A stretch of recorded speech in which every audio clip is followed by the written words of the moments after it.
सुखी जीवन का रहस्य। अगर आप इस अहम सवाल का जवाब चाहते हैं तो आपको इसे पढ़ना चाहिए। जीवन बहुत लंबा होता है, लेकिन अगर उसके सत्य को स्वीकार ले तो सदियां क्षण में ही बीत जाती हैं। इस कथा को पढ़कर आपको इसका महत्व समझ आएगा। आपको पता चलेगा कि जीवन का अमूल्य ज्ञान भी कभी कभी छोटे से साधारण इंसान से मिल जाता है। कभी कभी छोटी छोटी घटनाएं, मुलाकातें पूरे जीवन को बदल देती हैं और अथाह ज्ञान होकर भी पता चलता है कि हमें तो कुछ पता ही नहीं था। ये सभी बातों का अर्थ इस कथा में पढ़े। एक महान संत हुआ करते थे जो अपना स्वयं का आश्रम बनाना चाहते थे, जिसके लिए वो कई लोगों से मुलाकात करते थे। एक जगह से दूसरी जगह यात्रा के लिए जाना पड़ता था। इसी यात्रा के दौरान उनकी मुलाकात एक साधारण सी कन्या विदुषी से हुई। विदुषी ने उनका स्वागत किया और संत से कुछ समय कुटिया में रुककर आराम करने की याचना की। संत उसके मीठे व्यवहार से प्रसन्न हुए और उन्होंने उसका आग्रह स्वीकार किया। विदुषी ने संत को अपने हाथों का स्वादिष्ट भोज कराया और उनके विश्राम के लिए खटिया पर एक दरी बिछा दी और खुद फर्श टाट बिछा कर सो गई। विदुषी को सोते ही नींद आ गई। उसके चेहरे के भाव से पता चल रहा था कि विदुषी चैन की सुखद नींद ले रही हैं। उधर संत को खाट पर नींद नहीं आ रही थी। उन्हें मोटे नरम गद्दे की आदत थी जो उन्हें दान में मिला था। वो रात भर विदुषी का सोच रहे थे कि वो कैसे इस कठोर जमीन पर इतने चैन से सो सकती हैं।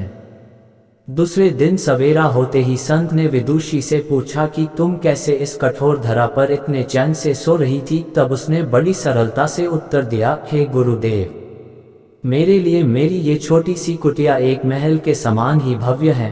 इसमें मेरे श्रम की महक है। अगर मुझे एक समय भी भोजन मिलता है तो मैं खुद को भाग्यशाली मानती हूँ। जब दिन भर के कार्यों के बाद मैं इस धरा पर सोती हूँ तो मुझे माँ की गोद का आत्मीय एहसास होता है। मैं दिन भर के अपने सत्कर्मों का विचार करते हुए चैन की नींद सो जाती हूँ। मुझे एहसास भी नहीं होता कि मैं इस कठोर धरा पर हूँ।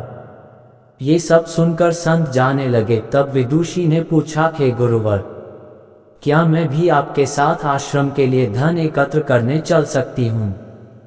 तब संत ने विनम्रता से उत्तर दिया, बालिका, तुमने जो मुझे आज ज्ञान दिया है उससे मुझे पता चला कि चित्त का सुख कहाँ है। अब मुझे किसी आश्रम की इच्छा नहीं रह गई। ये कहकर संत वापस अपने देश लौट गए और एकत्र किया धन उन्होंने गरीबों में बांट दिया और स्वयं एक कुटिया बनाकर रहने लगे। शिक्षा, आत्म शांति एवं संतोष ही सुखी जीवन का रहस्य है। जब तक इंसान को संतोष नहीं मिलता वो जीवन की मोह माया में फंसा ही रहता है और जो इस मोह माया में फंसता है उसे कभी चैन नहीं मिलता। जीवन का सुख संतोष में है। अगर मनुष्य जो है उसे स्वीकार कर ले और उसी में खुशियां तलाशे तो वो उसी क्षण सारे सुख का अनुभव कर लेता है। जिस तरह विदुषी एक वक्त के भोजन को ही अपना सौभाग्य मानती हैं और कठोर धरा पर भी चैन से सोती हैं, उसी कारण उसे जीव में सभी सुखों का अनुभव हुआ है। वही एक संत बैरागी होते हुए भी खाट पर चैन से नहीं सो पा रहा था, क्योंकि उसे अपने पास जो है उससे संतोष नहीं था। जिस दिन उसने ये सत्य स्वीकार लिया, उसे एक कुटिया में भी अपार शांति का अनुभव होने लगा। ये कथा सुखी जीवन का रहस्य कहती है। आज घर में अपार धन दौलत ऐशो आराम होते हुए भी लोग सुख शांति से नहीं रहते, क्योंकि उन्हें जो है उसमें संतोष नहीं मिलता। कहते हैं ना, जिन्हें दूसरों की थाली में घी ज्यादा दिखता है वो कभी खुद चैन से नहीं रहते। व्यक्ति को हमेशा वो चाहिए जो उसके पास नहीं है, और वो मिल जाए तो नई महत्वाकांक्षा उसकी जगह ले लेती है। इस तरह पूरा जीवन असंतोष में ही बीत जाता है और अंत समय में भी चैन नहीं मिलता। अतः संतुष्टि ही जीवन का मूल मंत्र है। अगर इंसान में संतोष है तो कोई डैक उसे तोड़ नहीं सकता। यही है जीवन का रहस्य। अगर आपको ये कहानी अच्छी लगे तो कमेंट अवश्य करें। हम रोज आपके लिए ऐसी ही कहानी लेकर आएंगे।